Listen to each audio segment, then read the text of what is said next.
তো বর্তমানে ভিডিও স্ক্রিনে যে প্র্যাকটিস সেটটা আপনারা দেখতে পাচ্ছেন, এটা কিন্তু কর্মসংস্থান থেকে নেওয়া হয়েছে। এই কর্মসংস্থানে আজকে আমরা খাদ্য দপ্তরের সাব ইন্সপেক্টর পদের যে পরীক্ষা আপনারা দেবেন, তার সম্ভাব্য ১ সেট প্রশ্নের সমাধান আমরা এই প্র্যাকটিস সেট থেকে করব। তো আমরা দেখে নিই ১ম প্রশ্ন কী আছে। তো আপনারা অবশ্যই দেখতে পাচ্ছেন যে এটি কিন্তু একটি কর্মসংস্থান পত্রিকার খাদ্য দপ্তরের সাব ইন্সপেক্টর পদের প্র্যাকটিস সেট। তো এই প্র্যাকটিস সেটে ১ম প্রশ্ন কী আছে আমরা একটু জুম করে দেখে নেব। তো আমরা আপনারা নিশ্চয়ই সিলেবাসটা জানেন যে ৫০টি জিকে এবং ৫০টি অঙ্ক থাকবে। তো আমরা জেনারেল স্টাডিজ থেকে প্রশ্ন শুরু করব। তো ১ম প্রশ্ন কী আছে আমরা একটু যদি বড় করে দেখি তাহলে দেখব ১ম যে প্রশ্নটি আছে সেটি হচ্ছে ১ এর দাগের এই প্রশ্ন। জিএসটি সর্বপ্রথম কোন দেশে চালু হয়? France, Bharat, Germany, Cuba. তো এখানে এই যে জিএসটি, তো জিএসটি সম্বন্ধে কিছু কথা আগে শুনে নিই। তারপরে আমি এর অপশান কোন অপশান মানে কোন উত্তরটি হবে আমি তার সঠিক নির্বাচন করে দিচ্ছি। তো আগে জিএসটি সম্বন্ধে কিছু আলোচনা আপনাদের সামনে করে রাখি। তো জিএসটি সম্বন্ধে বলতে গেলে আমরা প্রথমে বলতে পারি জিএসটি কবে চালু হয়? তো এটা কিন্তু ১৯৫৪ সালে জিএসটি প্রথম চালু হয়। আর সেটা চালু হয় প্রথম কিন্তু ফ্রান্সে। পৃথিবীতে প্রায় ১৫০টি দেশে জিএসটি চালু আছে। ভারতের কর ব্যবস্থার সংশোধনের প্রণালী প্রথম শুরু হয় ১৯৮৬ সালে। যখন বিশ্বনাথ প্রতাপ সিং মোট ভ্যাট লাগু করেন। মোট ভ্যাট বলতে এমওডি, মোট ভ্যাট ভিএটি, অর্থাৎ মডিফাইড ভ্যালু অ্যাডেড ট্যাক্স। ১৯৯৯ সালে জিএসটি দিয়ে প্রথম ভাবনাচিন্তা শুরু করেন তৎকালীন প্রধানমন্ত্রী অটল বিহারী বাজপেয়ী। তিনি পশ্চিমবঙ্গের বাম জমানার অর্থমন্ত্রী অসীম দাশগুপ্তের নেতৃত্বে একটি কমিটি গঠন করে জিএসটি রূপায়ণের নির্দেশ দেন। ২০২৩ সালে টাস্ক ফোর্স গঠন করা হয়। বিজয় কেলকার জিএসটি চালু করার প্রস্তাব দেন। ২০১৫ সালে ১০১তম সংবিধান সংশোধনের দ্বারা জিএসটি বিল লোকসভায় পাস হয়। ২০১৬ সালের আগস্ট মাসে রাজ্যসভা এই বিলের সম্মতি দিলে জিএসটি চালু করতে আর কোনো বাধা রইল না। এরপর ১ জুলাই ২০১৭ সালে মধ্যরাতে পার্লামেন্টের বিশেষ অধিবেশনে জিএসটি সারা দেশ জুড়ে লাগু হয়।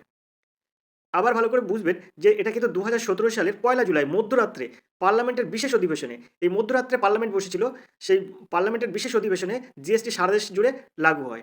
এটি নিয়ে কিন্তু মোট ৫ বার মাঝরাত্রে এই পার্লামেন্টের অধিবেশন বসে। এর আগে ছিল ১৯৪৭ সালে স্বাধীনতার রাত্রে কিন্তু এই মাঝরাত্রে পার্লামেন্ট বসেছিল। ১৯৭২ সালে ১৫ই আগস্ট স্বাধীনতার রজত জয়ন্তী পূর্তিতেও কিন্তু মাঝরাত্রে পার্লামেন্ট বসেছিল। ১০ই আগস্ট ভারত ছাড়ো আন্দোলনের সুবর্ণ জয়ন্তী পূর্তিতেও কিন্তু মধ্যরাতে পার্লামেন্ট বসেছিল এবং ১৫ই আগস্ট ১৯৯৭ সালে স্বাধীনতা সুবর্ণ জয়ন্তী পূর্তিতেও কিন্তু মাঝরাত্রে পার্লামেন্টের অধিবেশন বসে। আর জিএসটি সম্বন্ধে মধ্যরাতে পার্লামেন্ট বসে সেটা ২০১৭ সালে ১লা জুলাই। জিএসটি কী ধরনের ট্যাক্স? যদি আমরা এই প্রশ্নটা রাখি তাহলে আমরা বলতে পারি জিএসটি কিন্তু পরোক্ষ ট্যাক্স। জিএসটির কটা ট্যাক্স স্ল্যাব আছে? তো জিএসটি কিন্তু ৪টি ট্যাক্স স্ল্যাব আছে। প্রথমটা হচ্ছে ৫% উপরে, তারপরটা ১২%, তারপরে ১৮% আর ২৮%-এর উপরে। তো আমরা যদি জিএসটিটাকে ভাগ করি তাহলে দেখতেই পাই সিজিএসটি, অর্থাৎ সেন্ট্রাল জিএসটি, মানে এটা কিন্তু কেন্দ্রকে দেওয়া ট্যাক্স। তারপরে এসজিএসটি, অর্থাৎ স্টেট জিএসটি। স্টেট জিএসটি বলতে রাজ্যকে দেওয়া ট্যাক্স। আর আই আইজিএসটি, অর্থাৎ ইন্টিগ্রেটেড জিএসটি, দুটি ভিন রাজ্যের মধ্যে লেনদেন হওয়ার সময় প্রদেয় ট্যাক্স। ইন্টিগ্রেট জিএসটি হলো রাজ্য জিএসটি প্লাস সেন্ট্রাল জিএসটি মোট যোগফল। এই ট্যাক্স কেবলমাত্র কেন্দ্র পায়। কোনো একটি রাজ্যের মধ্যে লেনদেন হলে কেবলমাত্র রাজ্য ও সেন্ট্রাল জিএসটি দিতে হয়। ১৮% জিএসটি হলে ৯% পাবে কেন্দ্র, ৯% পাবে রাজ্য। জিএসটি কাউন্সিলের প্রধান কে? জিএসটি কাউন্সিলের কিন্তু প্রধান হচ্ছে সবসময় অর্থমন্ত্রী হয়। যখন চালু হয়েছিল ২০১৭ সালে যখন জিএসটি চালু হয়েছিল তখনকার অর্থমন্ত্রী যিনি ছিলেন তিনি কিন্তু জিএসটির কাউন্সিলর ছিলেন। বর্তমানে জিএসটির কাউন্সিলর হবে অর্থমন্ত্রী নির্মলা সীতারামন। জিএসটি কাউন্সিলের কততম বৈঠকের পর জিএসটি লাগু হয়? তো এটা কিন্তু ১৮তম বৈঠকের পর কিন্তু জিএসটি লাগু হয়। তো আমার দেওয়া তথ্য যদি আপনাদের ভালো লাগে অবশ্যই কমেন্ট করবেন। তো এখানে জিএসটি সর্বপ্রথম কোন দেশে চালু হয়? তো এর সঠিক উত্তর হবে কিন্তু এর দাগ। জিএসটি ফ্রান্সে সর্বপ্রথম চালু হয়। এর দাগের সঠিক উত্তর। জিএসটির সম্পূর্ণ নাম হলো গুডস অ্যান্ড সার্ভিস ট্যাক্স। প্রধানমন্ত্রী নরেন্দ্র মোদী সরকারের অধীনে ১লা জুলাই ২০১৭-এ অর্থমন্ত্রী অরুণ জেটলি কিন্তু জিএসটি চালু করেছিলেন। জিএসটি যখন চালু হয় তখন কিন্তু প্রথম জিএসটি কাউন্সিলের প্রধান ছিলেন কিন্তু অরুণ জেটলি। তো এবার আমরা চলে যাবো ২ এর দাগের এই প্রশ্নে।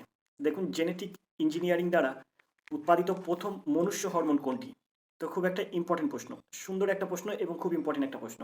তো এই জেনেটিক ইঞ্জিনিয়ারিং দ্বারা উৎপাদিত প্রথম মনুষ্য hormone thyroxine, insulin, oestrogen, testosterone. তো এর মধ্যে এর সঠিক উত্তর হবে কিন্তু বিদ্যাক, অর্থাৎ ইনসুলিন কিন্তু এই জেনেটিক ইঞ্জিনিয়ারিং দ্বারা উৎপাদিত প্রথম মনুষ্য হরমোন।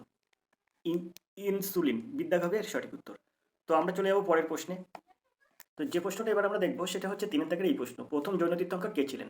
মহাবীর, ঋষভনাথ, পার্শ্বনাথ, অভিনন্দন নাথ। তো এখানে 3 থেকে সঠিক উত্তর কী হবে? তো প্রথম জৈন তীর্থঙ্কর ছিলেন কিন্তু কে? তো এখানে কিন্তু 3 থেকে সঠিক উত্তর হবে কিন্তু যে ঋষভনাথ। ঋষভনাথ কিন্তু জৈন তীর্থঙ্করের প্রথম তীর্থঙ্কর ছিলেন কিন্তু ঋষভনাথ। বিদ্যাগের সঠিক উত্তর। আশা করি বুঝতে পেরেছেন। জৈন ধর্ম ভারতীয় সবচেয়ে প্রাচীন ধর্ম, যেটি সংস্কৃত ভাষা থেকে এসেছে। জৈনরা 24 জন তীর্থঙ্করের কথা বলেছেন। প্রথম তীর্থঙ্করের নাম হচ্ছে ঋষভ, যেটি কিন্তু আপনার প্রশ্নে পড়েছে। দেখুন 3 থেকে প্রশ্ন আছে, প্রথম জৈন তীর্থঙ্করের নাম কি? ঋষভনাথ। তো এই বি অপশন কিন্তু এর সঠিক উত্তর। তো প্রথম জৈন তীর্থঙ্করের নাম হচ্ছে ঋষভনাথ এবং সর্বশেষ তীর্থঙ্করের নাম হচ্ছে মহাবীর। হাতের তালুতে চক্রের চিহ্ন, এটি কিন্তু অহিংসের প্রতীক। অহিংস জৈন ধর্মের মূল মন্ত্র। এটা কিন্তু জৈনদের মূল মন্ত্র ছিল, অহিংস জৈন ধর্মের মূল মন্ত্র। আর হাতের তালুতে চক্রের চিহ্ন, এটি অহিংসার প্রতীক। এটা কিন্তু এই জৈন ধর্মে বলা হয়েছে। সর্বশেষ তীর্থঙ্করের নাম যদি আমরা ধরি তাহলে মহাবীর। তো মহাবীরের পূর্ববর্তী তীর্থঙ্কর ছিলেন পার্শ্বনাথ, তিনি ছিলেন 23তম তীর্থঙ্কর এবং 24তম তীর্থঙ্করের নাম হচ্ছে মহাবীর। বর্তমান প্রচারিত জৈন ধর্মের প্রবর্তক হচ্ছে মহাবীর। এই মহাবীরের অন্য নাম ছিল বর্তমান। বর্তমান নামেও কিন্তু মহাবীর পরিচিত। মহাবীরের জন্ম বৈশালীতে, সেটা এখন বর্তমানে বিহারে অবস্থিত। মহাবীর সন্ন্যাস ধর্ম গ্রহণ করেন গোশালের কাছে। তো ছোট ইনফরমেশন যদি ভালো লাগে অবশ্যই কমেন্ট করবেন।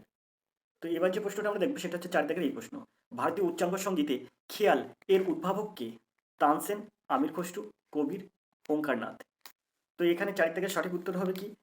এই উচ্চাঙ্গ সঙ্গীত খেয়াল, এই খেয়ালের উদ্ভাবক হলেন আমির খসরু। বিদ্যাগ এর সঠিক উত্তর। তো এই আমির খসরু কে ছিলেন? আমির খসরু জন্ম 1253, পাতিয়ালি, বর্তমানে কিন্তু উত্তরপ্রদেশ, ভারতে অবস্থিত। মৃত্যু 1325, এটা কিন্তু দিল্লিতে। কবি এবং ইতিহাসবিদ, যিনি ভারতের অন্যতম শ্রেষ্ঠ ফার্সি ভাষায় কবি হিসেবে বিবেচিত। আমির খসরু ছিলেন দিল্লির সুলতান ইলতুৎমিশের সেবায় নিয়োজিত একজন তুর্কি অফিসারের পুত্র এবং সারা জীবন তিনি দিল্লির মুসলিম শাসকদের, বিশেষ করে সুলতানের পুত্র মোহাম্মদ খানের পৃষ্ঠপোষকতা উপভোগ করেছিলেন। যৌবনকালে তিনি চিশতি দরবেশ অনুসারী দিল্লির সাধক মোহাম্মদ নিয়াম উদ্দিন আউলিয়ার এক ঘনিষ্ঠ অনুসারী হয়ে ওঠেন। অবশেষে তাকে সাধুর সমাধির পাশে সমাহিত করা হয়। কখনো কখনো ভারতের তোতাপাখি নামে পরিচিত আমির খসরু অসংখ্য রচনা লিখেছেন। আমির খসরু দুটি ঐতিহাসিক কবিতা যার জন্য তিনি সুপরিচিত, তা হলো নুহসি পিহর আর তুগলকনামা। আমির খসরু শুধু খেয়ালের উদ্ভাবক ছিলেন না, আমির খসরু তবলা ও সেতার আবিষ্কার করেন। আমির খসরু দিল্লি সালতানাতের 7টিরও বেশি শাসকের রাজদরবারের সাথে যুক্ত ছিলেন একজন প্রসিদ্ধ শাস্ত্রীয় কবি হিসেবে। তিনি অনেক কৌতুকপূর্ণ ধাঁধা, গান এবং কিংবদন্তি লিখেছেন, যা দক্ষিণ এশিয়ার জনপ্রিয় সংস্কৃতির অংশ হয়ে উঠেছে। তার ধাঁধাগুলো আজও হিন্দি কবিতার অন্যতম জনপ্রিয় রূপ। আমির খসরু সম্বন্ধে আমরা যদি আরও কিছু বলি তখন প্রশ্ন আসে, খাজাইন উল ফুতুহ কে রচনা করেন? এটা কিন্তু আমির খসরু রচনা করেন। সর্বোপরি ইতিহাস থেকে আমরা একটা কথা জানতে পারি, আমির খসরুকে কিন্তু ভারতের তোতাপাখি বলা হয়। আর সেটা কেন বলা হয়? কারণ ভারতীয় উপমহাদেশের সর্বশ্রেষ্ঠ ফার্সি ভাষার কবি হিসেবে বিবেচিত আমির খসরু প্রায়শই তার কবিতাগুলিকে তার ঠোঁট থেকে মুক্ত বলে বর্ণনা করতেন এবং পাখির ডাকে, যা ইন্দো পার্শ্ব ঐতিহ্যের বাগ্মিতার প্রতীক, নিজেকে ভারতের তোতাপাখি হিসেবে উল্লেখ করতেন। আমির খসরু বিখ্যাত ছিলেন কেন? ত্রয়োদশ শতকের ভারতের গুণমান কবি সঙ্গীতজ্ঞ ছিলেন হযরত আমির খসরু। 1253 সালে জন্ম, তার বিভিন্ন রাজদরবারের রাজকবি ভূমিকায় সভাসদ ছিলেন। আমির খসরুর কোন রচনায় আলাউদ্দিন খিলজির সামরিক অভিযানের আলোচনা করা হয়েছে? খাজাইন উল ফুতুহ থেকে। আমির খসরু কোন শাসককে বিশ্বের সুলতান ও যুগের বিজয়ী বলেছেন? এর সঠিক উত্তর কিন্তু আলাউদ্দিন খলজিকে। তো আমরা চলে যাবো পরের প্রশ্নে। পরের প্রশ্ন দেখবো কি আছে।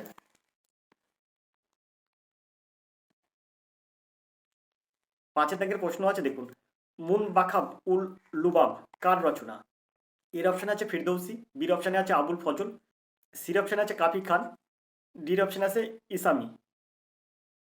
তো এখানে 5 দাগের সঠিক উত্তর কি হবে? তো এর সঠিক উত্তর হবে কিন্তু সিদ্ধার্থ কাফি খান। কাফি খান। তো কাফি খান এর সঠিক উত্তর, সির অপশানের সঠিক উত্তর। তো আমরা যদি দেখি মুনতাখাব আল লুবাব, এটি কিন্তু ভারতের ইতিহাস সম্পর্কে একটি ফার্সি ভাষার বই।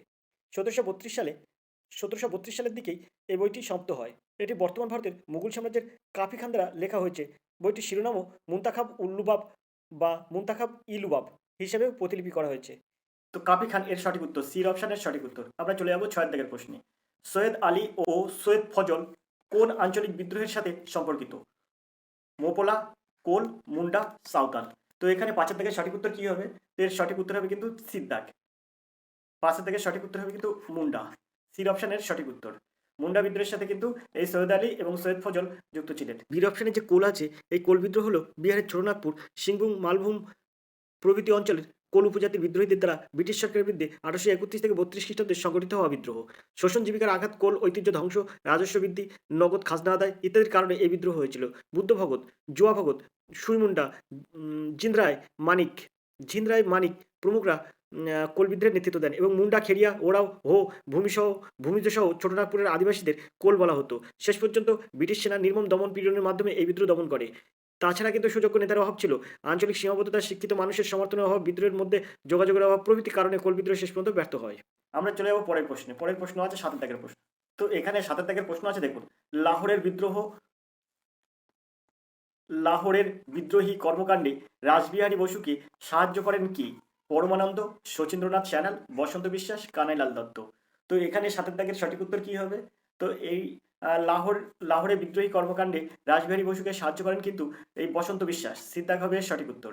বসন্ত কুমার বিশ্বাস ভারতীয় উপমহাদেশের ব্রিটিশ বিরোধী স্বাধীনতা আন্দোলনের একজন ব্যক্তিত্ব এবং অগ্নিযুগের শহীদ বিপ্লবী। 6 ফেব্রুয়ারি 1895 পশ্চিমবঙ্গের নদিয়া জেলার প্রগাছা গ্রামে তার জন্ম হয়। সে সময় ভারত ছিল ব্রিটিশের অধীনে, তখন কিন্তু ব্রিটিশ ভারত বলা হতো। আর মৃত্যু হয়েছিল 1915 সালে 11ই মে আমলা, পাঞ্জাবে। এনার দ্বারা প্রতিষ্ঠা হয়েছিল যুগান্তর দল। তিনি ছিলেন কিন্তু ভারতের স্বাধীনতা আন্দোলনের একজন শহীদ বিপ্লবী। ছাত্র অবস্থায় তার শিক্ষক ছিলেন ক্ষীরোদচন্দ্র গাঙ্গুলি। মূলত তার প্রভাবে বসন্ত বিপ্লবী রাজনীতিতে আকৃষ্ট হন। যুগান্তর গোষ্ঠীর কর্মী অমরেন্দ্রনাথ চট্টোপাধ্যায়ের সাথে বসন্তের পরিচয় হয় এবং সেই সূত্র ধরে 1911 সালের শেষ দিকে রাসবিহারী বসুর সাথে বিষে দাস ছদ্মনাম নিয়ে তিনি উত্তর ভারতে চলে যান রাসবিহারীর বৃহৎ বিপ্লব পরিকল্পনা সফল করার ব্রত নিয়ে। রাসবিহারী বসুর তত্ত্বাবধানে তিনি বোমা ছোড়া অভ্যেস করতে থাকেন। তাদের লক্ষ্য ছিল বড়লাট হার্ডিন্স। এই বোমাটি বিপ্লবী রাসবিহারীর অনুরোধে তৈরি করে দিয়েছিলেন প্রবীণ বিপ্লবী মনীন্দ্রনাথ নায়েক। স্ত্রীলোকের পোশাকে লীলাবতীর নাম নিয়ে বসন্ত 1912 সালের 23শে ডিসেম্বর লর্ড হার্ডিন্সকে শোভাযাত্রার মধ্যে বোমা মেরে আহত করেন দিল্লির রাজপথে। সরকার 1 মাস পরে আততায়ীকে গ্রেপ্তারের জন্য 1 লক্ষ টাকা পুরস্কার ঘোষণা করেন। তিনি পরিহাস করে দিল্লির জুম্মা মসজিদ থেকে এর উত্তর লেখেন। এরপর লাহোরে এসে লরেন্স গার্ডেনে পুলিশ অফিসারদের নৈশ ক্লাবে বোমা ফেলা ষড়যন্ত্রে যোগ দেন। এ ব্যাপারে মাস্টার আমির চাঁদ প্রমুখ কয়েকজন গ্রেপ্তার হলে 1914 সালে তিনি নিজ গ্রামে ফিরে আসেন। 24শে ফেব্রুয়ারি পিতার শ্রাদ্ধ কার্যের সময় নবদ্বীপ থেকে কৃষ্ণনগরের বাজার করতে এলে তার জ্ঞাতি ভাই শত্রুতা করে পুলিশে খবর দেয় এবং তিনি গ্রেপ্তার হন। 1914 সালে 25শে মে দিল্লির দায়রা আদালতে বিচার শুরু হয়। প্রথম বিচারে মুক্তি পেলেও সরকার পক্ষের আপিলে 10 ফেব্রুয়ারি পাঞ্জাব হাইকোর্টের রায়ে অন্যান্য 3 জনের সঙ্গে তার মৃত্যুদণ্ড আদায় দেওয়া হয়। বসন্ত বিশ্বাসের জন্ম নদিয়া জেলার প্রগাছায়। তার পিতার নাম কিন্তু মতিলাল বিশ্বাস। নীল বিদ্রোহের নেতৃত্ব দানকারী প্রধান নেতা দিগম্বর বিশ্বাস তার পূর্বপুরুষ ছিল। তার স্মরণে তার বিদ্যালয়ে মুড়াগাছায় একটি স্মৃতিস্তম্ভ আছে, যা উদ্বোধন করেন বিপ্লবী ভূপেন্দ্রনাথ দত্ত। বিপ্লবী রাসবিহারী বসু তার শিষ্য শহীদ বসন্ত বিশ্বাসের নামে জাপানের টোকিওতে আরেকটি স্মৃতিফলকও প্রতিষ্ঠা করেছিলেন। তো আমার দেওয়া তথ্য ভালো লাগলে অবশ্যই এটা কমেন্ট করবেন। আর এখানে যে ডির অপশন কানাইলাল দত্ত, ইনি হলেন ভারতীয় উপমহাদেশের ব্রিটিশ বিরোধী স্বাধীনতা আন্দোলনের একজন অন্যতম ব্যক্তিত্ব এবং অগ্নিযুগের বিপ্লবী ছিলেন। আলিপুর সেন্ট্রাল জেলের মধ্যে বিপ্লবীদের বিরুদ্ধে রাজসাক্ষী হওয়ায় নরেন্দ্রনাথ গোস্বামীকে হত্যা করার জন্য তার ফাঁসি হয়। তো আমরা চলে যাবো পরের প্রশ্নে। 8 দাগের প্রশ্ন দেখবো কি আছে। 8 দাগের প্রশ্ন আছে, কত সালে সিকিম ভারতের অংশ হয়? 1975, 1968, 1978, 1982।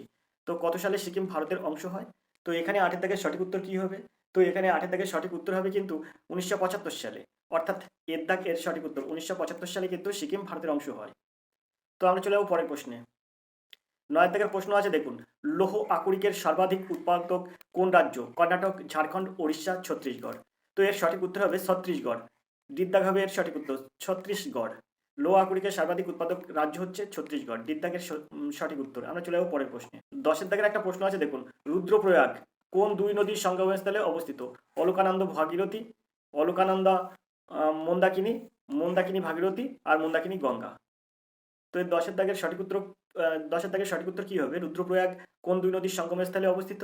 তো 10 দাগের সঠিক উত্তর হবে কিন্তু আপনার এখানে দেখুন আছে অলকানন্দা আর ভাগীরথী, আর এখানে আছে অলকানন্দা মন্দাকিনী। তো অলকানন্দা আর মন্দাকিনীর কিন্তু সঙ্গমস্থলে কিন্তু এই রুদ্রপ্রয়াগ অবস্থিত। বিদ্যাগ হবে সঠিক উত্তর, অলকানন্দা ও মন্দাকিনী।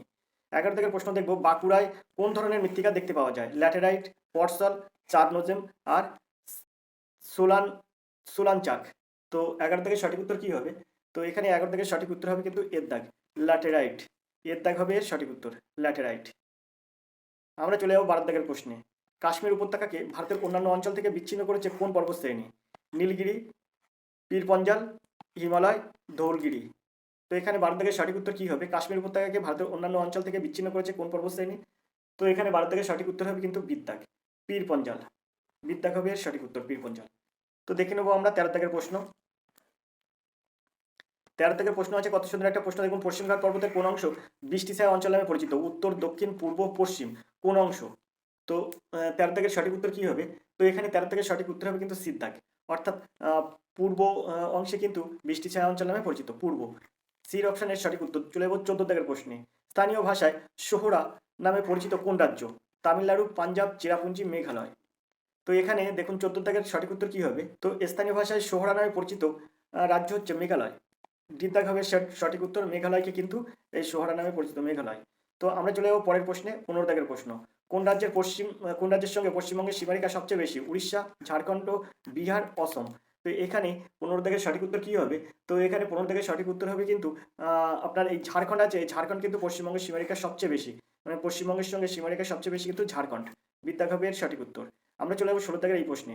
নদীর কোন প্রবাহে অশ্বক্ষুরাকৃতি হ্রদের সৃষ্টি হয়? উচ্চ পার্বত্য প্রবাহে, নিম্ন বা সমভূমি প্রবাহে, মধ্য বা উপত্যকা প্রবাহে, এদের কোনোটি নয়। তো এখানে 16 দাগের সঠিক উত্তর কি হবে? এটা কিন্তু ক্লাস 8-এর বইতে এই প্রশ্নের মানে এই প্রশ্নটি আছে, অশ্বক্ষুরাকৃতি হ্রদ কোন নদীতে সৃষ্টি হয়, কোন হ্রদের সৃষ্টি হয়? অশ্বক্ষুরাকৃতি হ্রদ কোন হ্রদের সৃষ্টি হয়? এটা কিন্তু মধ্য বা উপত্যকা প্রবাহে কিন্তু সৃষ্টি হয়। সিদ্ধাগের সঠিক উত্তর, মধ্য বা উপত্যকা প্রবাহে। তো এখন প্রশ্ন হতে পারে, অশ্বক্ষুরাকৃতি হ্রদ কাকে বলে? সমভূমিতে বা নিম্নস্তরে নদী কখনো কখনো তার বাঁক ত্যাগ করে সোজা পথে প্রবাহিত হয়, ফলে কিছু সময়ের পর ওই নদী বাঁকটির মুখে পলি, বালি, কাদা ইত্যাদি জমি মূল নদী খাত থেকে ওই নদী বাঁকটি আলাদা বা বিচ্ছিন্ন হয়ে হ্রদ রূপে অবস্থান করে। এই ধরনের হ্রদকে এই ধরনের হ্রদকে অনেকটা ঘোড়ার খুরের মতো দেখতে হয়, তাই একে কিন্তু অশ্বক্ষুরাকৃতি হ্রদ বলা হয়। এখন উদাহরণস্বরূপ আমরা বলতে পারি, পশ্চিমবঙ্গের কাটুয়া ও কালনার মাঝে অনেকগুলি অশ্বক্ষুরাকৃতি হ্রদ দেখতে পাওয়া যায়।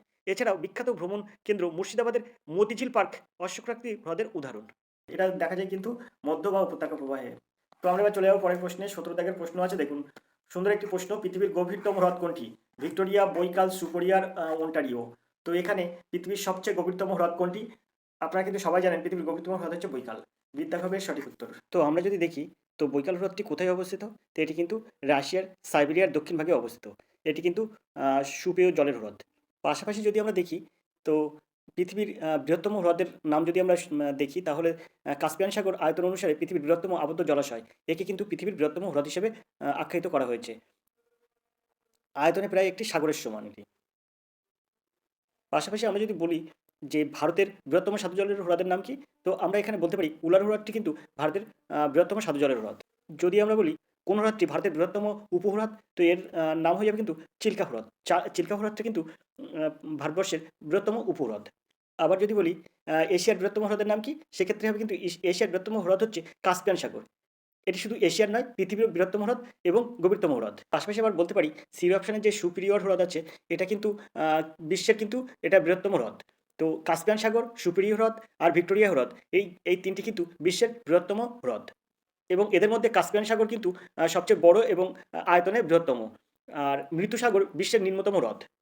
আর এই সুপিরিয়র হ্রদটি কিন্তু মিষ্টি জলের হ্রদ। যদি প্রশ্ন আসে বিশ্বের বৃহত্তম স্বাদু জলের হ্রদের নাম কি, তো এখানে আপনার উত্তর হবে কিন্তু এই তিন, মানে সির অপশনে যেটা আছে সুপিরিয়র হ্রদ, এই সুপিরিয়র হ্রদ কিন্তু বিশ্বের বৃহত্তম স্বাদু জলের হ্রদ।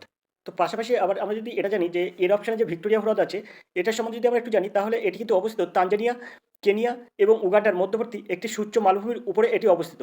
এই হ্রদে প্রায় ছোট বড় 3000টি দ্বীপ রয়েছে, যার অনেকগুলোতে কিন্তু মানব বসতি রয়েছে। নীলনদ এর দীর্ঘতম উৎস শ্বেত নীলনদের উৎপত্তি এই হ্রদ থেকেই। আর ভিক্টোরিয়া হ্রদ যদি আমরা বলি কিসের জন্য বিখ্যাত, তাহলে বলতে পারি বিশ্বের বৃহত্তম গ্রীষ্মমণ্ডলীয় হ্রদ এবং আফ্রিকান গ্রেট লেক অঞ্চলের বৃহত্তম হ্রদ। হ্রদটি কিন্তু বিশ্বের বৃহত্তম স্বাদু জলের হ্রদ। মৎস্য চাষকে সমর্থন করে এই হ্রদ। প্রতি বছর 1 মিলিয়ন টন মাছ উৎপাদন করে এবং 4 মিলিয়ন মানুষের জীবিকা নির্বাহ করে। তো আমরা এবার দেখব পরের প্রশ্ন, 18 দাগের প্রশ্ন। 18 দাগের প্রশ্ন আছে দেখুন, নর্মদা নদীর নিচের কোন প্রাকৃতিক ভূমিরূপের মধ্য দিয়ে প্রবাহিত? তো এখানে চুক্তি, লেগুন, বদ্বীপ, ভঙ্গিল পর্বত। তো এখানে 18 দাগের উত্তর আছে দেখুন, নর্মদা নদীর নিচের কোন প্রাকৃতিক ভূমিরূপের মধ্য দিয়ে প্রবাহিত?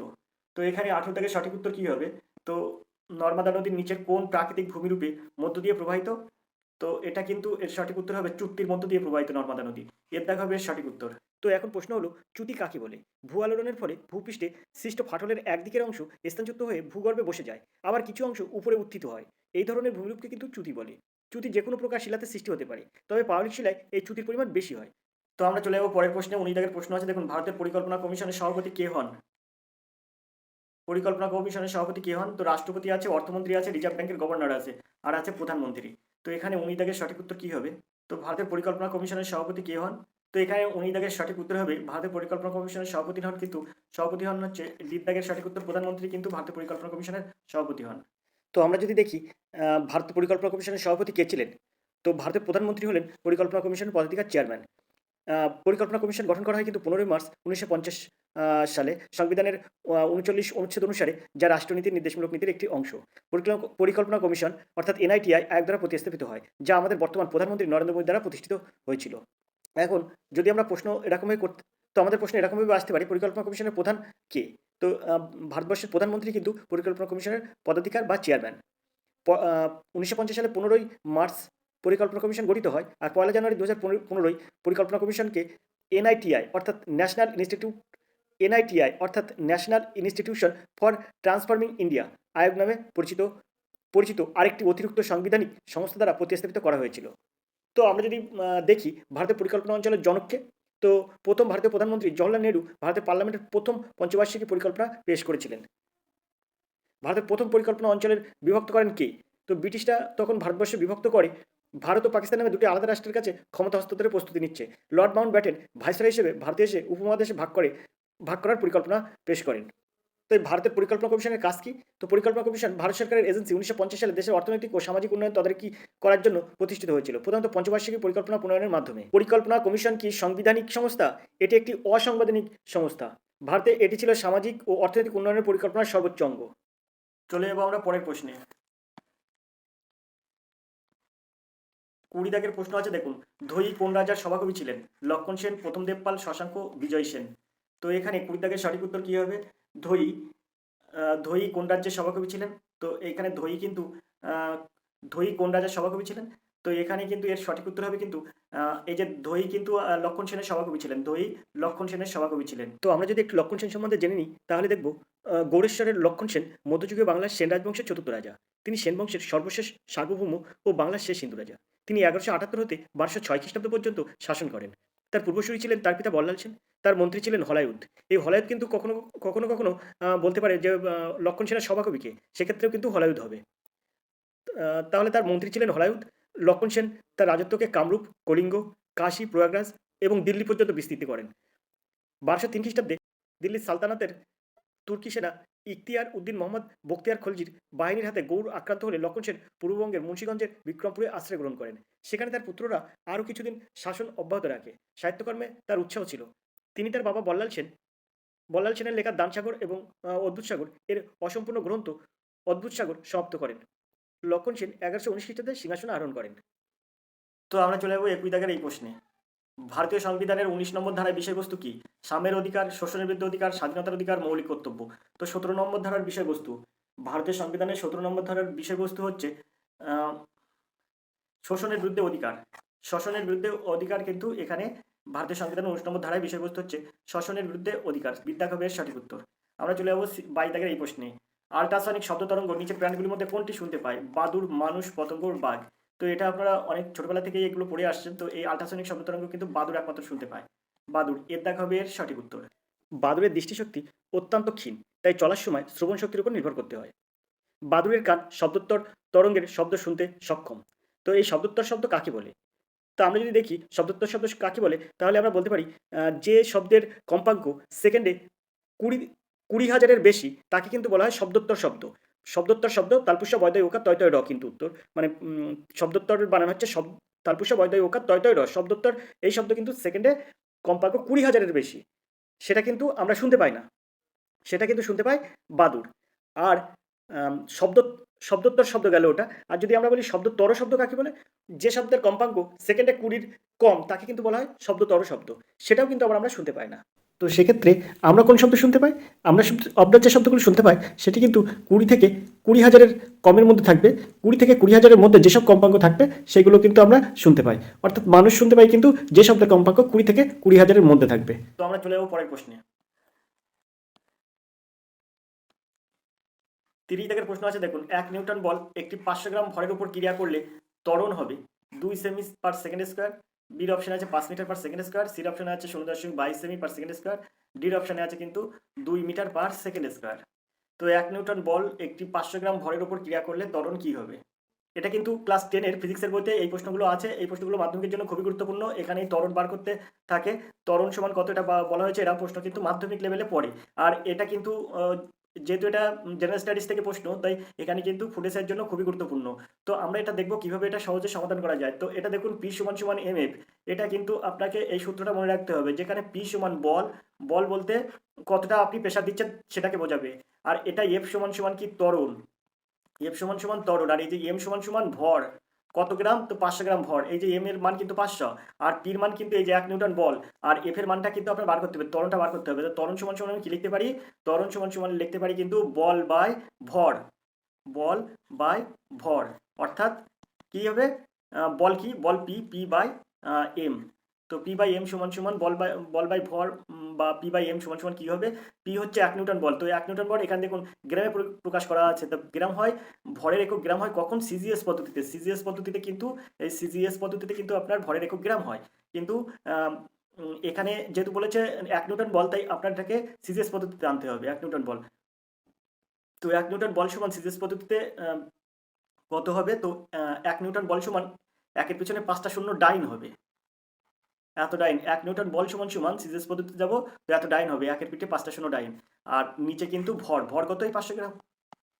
এটা দুটোই কিন্তু আমার সিজিএস পদ্ধতিতে বেরিয়ে গেল। তো এইটা শূন্য, এই শূন্য, আর এই শূন্য, আর এই শূন্য। তো 5 থাকে, আর এখানে কিন্তু থাকে 1000। তো এটা যদি আমরা কাটাকুটি করি তাহলে হয়ে যাবে কিন্তু 200। যেহেতু আমরা সিজিএস পদ্ধতিতে বার করেছি, তাহলে এটা হলো 200 কিন্তু সেমি পার সেকেন্ড স্কোয়ার হবে। সেমি পার সেকেন্ড স্কোয়ার, ত্বরণের একক সেকেন্ড স্কোয়ার হয়। তো সেমি পার সেকেন্ড স্কোয়ার কিন্তু এই এফ এর মান বেরোলো। তো 200 সেমি পার সেকেন্ড স্কোয়ার মানে এবার আপনার কি করতে হবে, মিটার পার সেকেন্ড স্কোয়ারে প্রকাশ করতে হবে। তো 200 সেমি সমান কি হবে, তো 200 সেমি সমান হয়ে যাবে কিন্তু 2 মিটার পার সেকেন্ড স্কোয়ার। অর্থাৎ আপনার ডিদ্দাগের সঠিক উত্তর হবে 2 মিটার পার সেকেন্ড স্কোয়ার। তো 23 দাগের সঠিক উত্তর হয়ে যাবে কিন্তু ডিদ্দাগ। আশা করি আপনারা বুঝতে পারছেন। এবার আমরা চলে যাবো পরের প্রশ্নে। পরের প্রশ্ন কি আছে, 24 দাগের প্রশ্ন। জার্মান সিলভার কোন ধাতুর সংকর? তো এখানে জার্মান সিলভার কিন্তু তামা দস্তা রূপো, তামা রূপো, রূপো দস্তা, তামা দস্তা নিকেল। তো এখানে 24 দাগের সঠিক উত্তর কি হবে, তো এই কিন্তু জার্মান সিলভার, এই জার্মান সিলভারটা কি জিনিস, ধাতু সংকরটা কি জিনিস? তো আমরা যদি দেখি জার্মান সিলভার কি জিনিস, তো মানে জার্মান সিলভার কি, তাহলে বলতে পারি জার্মান সিলভার হলো তামা। তামা থাকে 50%, দস্তা সেটা থাকে কিন্তু 30%, এবং নিকেল থাকে 20%। এদের সমন্বয়ে গঠিত একটি ধাতু সংকর। এটি মূলত গহনা তৈরিতে ব্যবহার করা হয়। তো এর সাথে সাথে কখনো কখনো প্রশ্ন আসে যে জার্মান সিলভারে কি সিলভার থাকে? তো উত্তর হয়ে যাবে তখনই একদম জার্মান সিলভারে কোনো সিলভার থাকে না। এখানে সিলভার শূন্য। তো কখনো কখনো কিন্তু প্রশ্ন এরকমও আসতে পারে যে জার্মান সিলভারে সিলভার 0%, 10%, 20%, 30%। তো আপনি যদি সেই হিসাবে পার্সেন্টেজ ক্যালকুলেশন করেন, তাহলে কিন্তু জার্মান সিলভারে সিলভারই থাকে না। সিলভার কথার অর্থ হচ্ছে রূপা, আর এর সংকেত হচ্ছে এজি। আর এটা কিন্তু জার্মান সিলভারে কখনোই থাকে না। তো সেক্ষেত্রে আপনার উত্তর হয়ে যাবে কিন্তু 0%। তো প্রশ্ন কখনো আসতে পারে যে সংকর ধাতু কাকে বলে? তা একাধিক ধাতুর মিশ্রণে যে ধাতুটা উৎপন্ন হয়, একাধিক ধাতুর মিশ্রণে যে ধাতু উৎপন্ন হয় তাকে কিন্তু বলা হয় সংকর ধাতু। যেমন আপনার উদাহরণস্বরূপ আমরা বলতেই পারি পিতল দুটি ধাতুর একটি সংকর। অর্থাৎ তামা এবং দস্তা নিয়ে বললেও পিতল তৈরি হয়। তাহলে তামা এবং দস্তা এখানে কিন্তু ধাতু। দুটো একত্রিত হয়ে সংকর ধাতু কি উৎপন্ন হয়েছে, পিতল। তো এই প্রশ্নের সঠিক উত্তর হবে কিন্তু তামা দস্তা নিকেল, অর্থাৎ ডিদ্দাগ হবে এর সঠিক উত্তর। আমরা দেখব 25 দাগের এই প্রশ্নটি, পর্যায় সারণীর কোন শ্রেণীকে সন্ধিগত মৌল শ্রেণী বলে?